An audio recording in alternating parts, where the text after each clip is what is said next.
everybody. As we always do, Coach, you're going to start with a brief opening statement, then we'll take questions. Coach? Excited to play our Northeast rival, Boston College. They're having a really good year. They came back and still turned it around lately. Those guys have played really good. Notre Dame got after them, but Notre Dame has gotten after a lot of people this year, who's also turned it around, obviously. You know, we addressed some things coming out of the Florida State game going into the Wake Forest game that we thought was an extreme positive. When you think about offensively, Schrader throwing for over 300 yards for the very first time in his career, Sean getting back over 100 yards, Aronde getting 6 catches, the triangle was alive again. I thought the offensive coaches did a good job with that as well. 11 explosive plays. 7 different guys caught the ball. I was excited about the new faces that had to play in the game. And for the most part, they did a good job offensively. Just like as the defensive players have come in and really kind of stepped up a little bit, it was fun to see that those guys who have been practicing a long time come in and get an opportunity to do well. That was exciting, and that just shows you that guys are getting better and coaches are doing a good job of bringing the underbelly along. When you think about some of the things that happened defensively, third downs were extremely tough on us. We have to find a way to get off the football field on third down. That offense for Wake Forest was really good. Our process and our thoughts right now is getting back to a Boston College, finding a way to get back in the win column with our last game. We know it's going to be extremely difficult. A lot of seniors over there. They're going to have senior day. And another fantastic 8 p.m. start in the Northeast. Questions? Start with Emily, then go to Brent.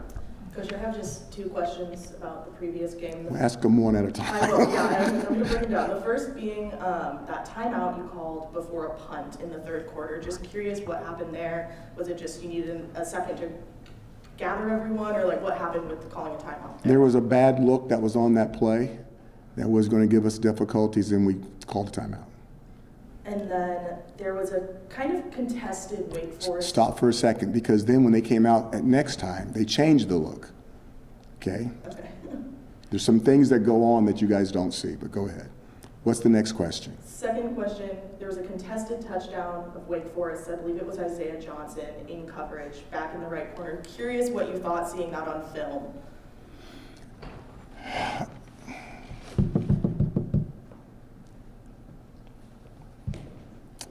They ruled it a touchdown. Is your tone implying you don't agree with that?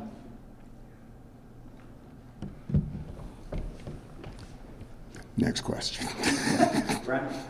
Coach, you mentioned a little bit of the underbelly. Trying to just kind of find the balance of it's football, people get hurt, versus like development, strength and conditioning, things of that nature. Are you taking a look at what's happening there, considering you've lost 12 players off the 2 deep so far? Our goal right now is Boston College, and that's where we have to be at, because you only get 12 opportunities to play 13, which we have received, and to be fair to everyone, we have to stay locked in on that. When the season is over, we will evaluate everything, and I do like math, regardless of what a lot of people think, and mathematically the numbers are concerning. And so we do need to look at everything. Just to clarify, that's after BC, before the bowl game? Okay. We have to have time to do the whole thing, but yes, we will be looking into it. Steve and then Dan. So, Coach, we've all been on teams before that are struggling, and it's easy to start pointing fingers when you lose some games. Is there any concern about that in the locker room right now? And if not, how as a coach are you keeping these guys together after 5 straight losses to make sure that you don't have a fractured line? Well, it starts with being a family. It starts with being an Ohana. I mean, I do not believe, this is how I want to state this, I do not believe that there's any animosity going back and forth between the offense and the defense. When you look at what has happened from an injury standpoint and you look at who has been lost and exactly where we're at right now, people look at it as dark times. I'm looking at it as this is exactly the reasons you do the things that you do in August and July and June to stay together. You could have a product that is splintered. I do not feel that is the case at all. we had an opportunity to win that game against a team that was really good playing at home, and find a way to get it in and get the fourth possession, kick a long field. There was a lot of things that were going well. And we had some of those calls that just didn't go our way. I mean, the quarterback thing, was that a fumble or was that not a fumble? That was the magical fourth possession that we needed, when we were making decisions, with 10 minutes to go in the fourth quarter, whether you play for 3 or play for 4. There's a lot of stuff that happens, and you don't have a crystal ball. But I don't see this team falling apart. I thought the energy was outstanding. If you saw the kick return with Escobar, here's a guy that's been a walk-on in our program forever, and all he's done is just been working his tail off to get people better. And then he gets an opportunity in an ACC game to give us a return like that. Watch how the sideline responded. There's a lot of love and there's a lot of togetherness going in on with this football team. I don't think there's quit in this football team. I don't want to believe it. The one time that I thought that we didn't go out and perform to our best, it was addressed, because I can't hide stuff like that. I'm a terrible poker player. I can't hide it. So they're going to feel exactly what in the heck how I feel about it. But I really thought that they bounced back and did the brand good. I thought that Syracuse should be happy about not the loss, but the energy and the performance that was put out in that football field. Everybody was trying to win a football game together. Dan?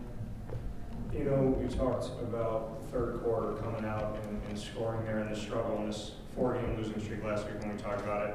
5 games now in a row that you've lost, 4 of those games, no score in the third quarter. Just what you're seeing in that respect on film and how you're addressing that. When you look at it, like we've won, I want to say we've won 3 coin tosses, and we've taken the ball. And when you go back and look at what's going on that first series after halftime, I want to say overall in the season, I might be wrong, you guys. My numbers aren't always right. I do like math, but it's not always right. I want to say we've scored 17 points and the opposition scored 10. So it's not as crazy as you think. But, and I want to say in the first possession against Wake Forest, who's outstanding offense, I want to say we stopped them. I want to say that was a stop. So it's not as crazy as everyone thinks it is. It's just, for me, when I look at the numbers and I look at the math, I'm like, wow, why are these numbers like this? But when overall, we're ahead 17 to 10, I believe. But it just feels that way because we're feeling the last 3-4 weeks of what's been going on. You had said that you were going to look at maybe extending, or how you had them longer in the locker room and you were maybe going to shorten that up. Have you looked at that, kind of how you want to deal with halftime? Yeah, it's one of those deals where it goes back to now where we are in the season. We have. And where the weather is. You're going out there now, it's a cold game, you're sitting in, you should have felt the locker room. I mean, how generous for that locker room to be like 105 inside, nice and warm and cozy when you've got to go back out. And you gotta love football, I love it. So now you're in a situation, we need to get back out in the weather. We got to get back out in the weather, we got to get warmed up, we've got another half to play in this thing and it's different. And I don't see us making a change for the weather that we're going to get in Boston College this weekend as well. You better get back out there and get warmed up. It's going to be a little chilly outside, more so than sitting in there in the heater, breaking a sweat before you go back out in it.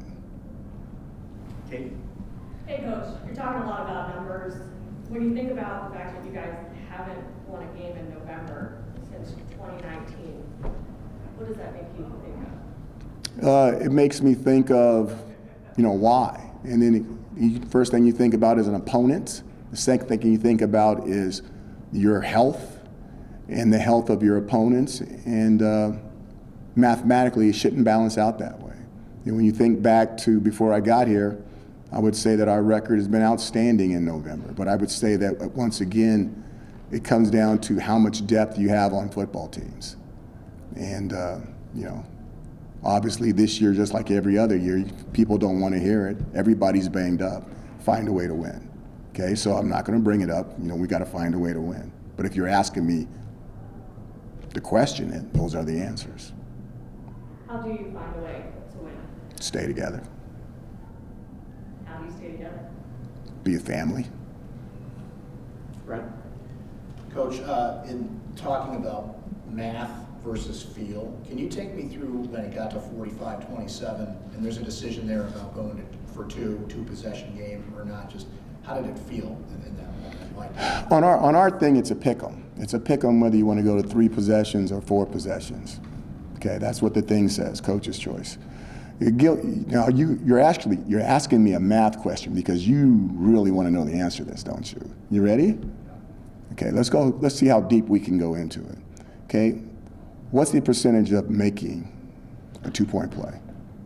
generally, Yeah, I don't know. I know. That's what I'm asking you. Watch this, and I do. So watch this. I'll take it even generically, okay? It's 40%, okay? Versus Wake Forest in the last 2 years is 38%. The chances of making 3 versus Wake Forest drops it to less than 10% based off of math alone. Or you can play it for a 4-possession game. By playing it with a 3-possession game, the last time you have the ball, you have to score a touchdown.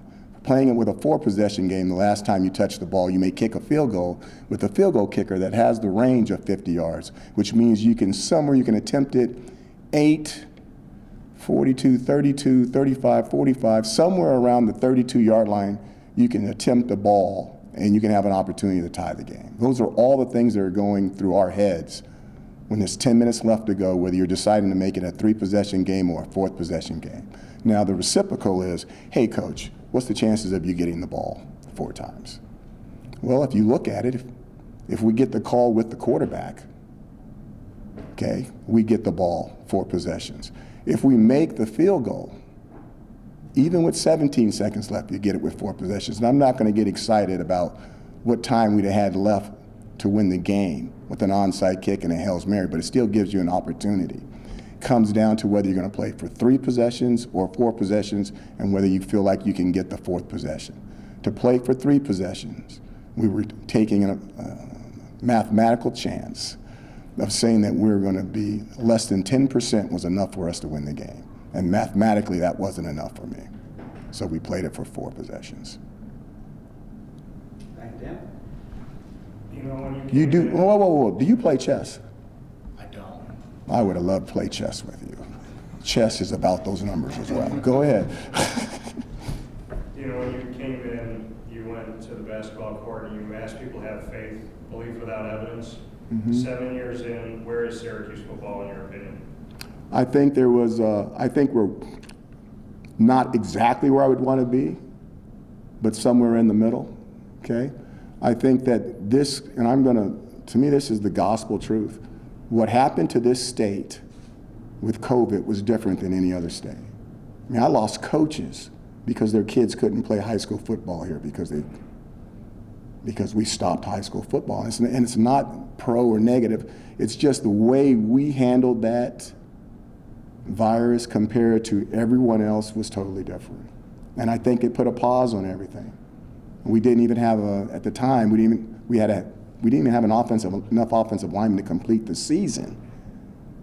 Yet, we found a way to complete the season for the university, okay? And I said that would pay off for us later on. It wouldn't look good on my record, but it will pay off for Syracuse later on. I still believe that to be the case, okay? With the injuries we had with the 6-0 start, this could have been that big payoff year. But the thing you got to look at is not the negatives, but the positives. Think about all the guys that got hurt, and it's a lot to think about, and all the ones that get an opportunity to come back and they all get an extra year, and what that's going to do for this university. So that's God's will and all the stuff that happens, but I think we can turn the negative into a positive, and I think we're right there still on track. A little bit slower, but we're on the right track. And do you have that belief without evidence, that faith, when you look at the locker room of these student athletes and the guys that have had to step up in injury, are you seeing that faith from them, and just what you can say about that relationship with them in the locker room? Again, I think the locker room is extremely solid, you guys. Disappointed. Young people get disappointed because they don't have the years that we have to see things. But I think the young guys that have stepped up and done things where you're like, where'd that guy come from? Where'd that guy come from? I think they're doing their part. They're not all as big and as strong as they need to be because they have to get older. Okay, we all know about how, ladies mature a lot faster than the men do. We got to let our gene pools kick in and all that other kind of stuff. But as these guys get older, I think we're going to be absolutely fine. Our defensive line, which everyone looks at it as a weakness, next year it should be a strength. It should be a strength. All those guys playing that young before they're supposed to play, all it's going to do is make them better. Okay, so I think we're on the track, and I think we're still heading in the right direction. Emily? You've mentioned depth a couple times today. What do you think the program needs to do this offseason to ensure that you guys have that depth when you get to this point next season? I think the biggest thing is we've got to check again for injuries. A lot of this stuff is happening because of the injuries we have. I don't have a magical number on it, but you guys, this is a lot. That's not an excuse. It's math. It's a lot, and that's why we have to go back and check everything about it. Negative this year, but it will be a positive in the future. Okay, most of the injuries are not injuries where these guys will never play again. Most of the injuries are come back, do your rehab. You should be as good or better coming back. So all they're going to do is be bigger and stronger and older. So it should be a positive. In terms of hitting the transfer portal or recruiting depth though, I mean in that way, how do you kind of plan to add depth for upcoming years? All that, when we get to the end of the season, the NC2A has put a time period, a 4-day time period where you get an opportunity to sit down and talk to your football team on who's going to return and who's not going to return. I'll let you behind the curtain a little bit. I had a meeting with someone who wanted to have a meeting early at 10 o'clock. And so you don't give me it was about someone older saying they want to come back. Okay, and no, I'm not going to tell you who it was. But again, it was something they wanted to get off their mind, and I'm like, okay, well, we'll see. All that stuff is going to happen when the season's over, and we'll talk about who wants to stay and who doesn't want to stay. And then once we get that roster settled, and then we'll see how about adding people from transfer portal and high school and junior colleges and stuff like that to complete the roster. Take a couple more, starting with Steve. So Dave Clawson last week in his press conference going into the Syracuse game, he talked about the fact that they were 6-4 and that people were disappointed around there. And he said, I look at that as a good thing. He's like, when I got here, people would have thrown a parade for 6-4. I'm going to kind of ask you the same question. So 6-5, there's some disappointment with the way the second half of the season has gone. Is that a good thing? Do you feel like this program's taking a step forward this year? Watch. This is what I know. We started the season and we were picked last. And somebody said if you won 4.5 games, you could win a massive amount of money, and people didn't know what side to bet. Okay. And we start 6-0 and we're ranked. And I get that. But in that journey, and I think someone asked me the question, I don't know if it was week 1 or week 2. I think I get in trouble for answering with the truth sometimes up here. Coach, can you da-da-da? I'm like, if we keep losing guys every week, I said, I don't know if we're going to be able to sustain this. I'm pretty sure that was my answer. Okay? Now, our job is to go out and try to find a way to win it and be 1-0 every week. As guys go down, it's more difficult. That doesn't stop our task. Okay? We're going to try to find a way to do those things. We had some issues offensively. I thought we corrected them. Okay, I thought that the offense looked it different against Wake Forest, and I would like to think that it's going to continuously look different down the road. I would like to. It's a fantastic question, Steve. I want to go a little bit further. People talked about the very first time we went to the 3-5-3 with, the 3-3-5 with Tony, and I said, you guys, this first year, he didn't even get a chance to meet with his guys face to face. I said, watch what happens in year 2 or year 3. Does anybody know what year it is right now? It's year 3. But think about what it looked like the first 6 weeks, what it looked like against Clemson, and then all of a sudden the injuries. Okay?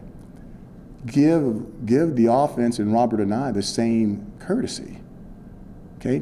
For the first 6 weeks, everybody was so excited, and I get that. I was excited too. Now with a certain amount of injuries, the team hasn't even been in this offense a year. What will this offense look like in 3 years or 2 more years?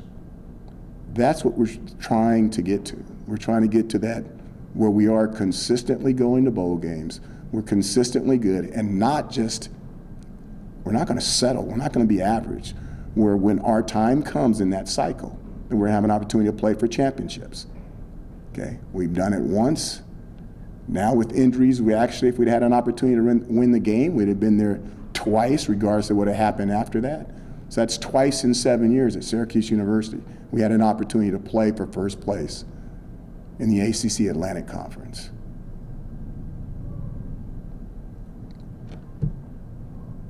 Last question, what, Brent?